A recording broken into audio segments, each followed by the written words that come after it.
এদিকে সাভার জাতীয় স্মৃতিসৌধে নবনির্বাচিত প্রধানমন্ত্রী তারেক রহমানকে এক নজর দেখতে ভিড় করেন দলের নেতাকর্মী ও সাধারণ মানুষ। জানান নতুন সরকারের কাছে তাদের প্রত্যাশার কথা। সাভার প্রতিনিধি শাহেদ জুয়েলের তথ্য ভিডিওতে দেখুন desk report. Nova LED TV, ঝকঝকে ছবি, নিখুঁত শব্দ, 5 বছরের ওয়ারেন্টি। নোভা মানে সঠিক মান, নিশ্চিত সেবা। বেলা 10:55 স্মৃতিসৌধের মূল ফটক দিয়ে প্রবেশ করেন দেশের 11তম প্রধানমন্ত্রী তারেক রহমান।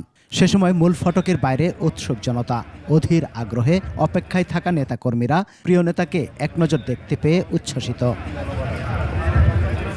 জানান দ্রব্যমূল্য নিয়ন্ত্রণ, দুর্নীতি রোধ সহ নতুন সরকারের কাছে তাদের নানা প্রত্যাশার কথা।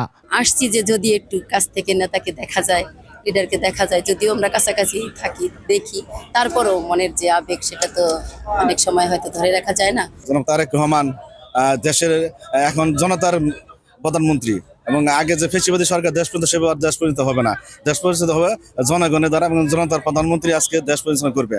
এর আগে একে একে স্মৃতিসৌধে আসেন নবনির্বাচিত মন্ত্রী ও স্থানীয় সংসদ সদস্যরা। জানান তাদের লক্ষ্য ও প্রত্যাশার কথা।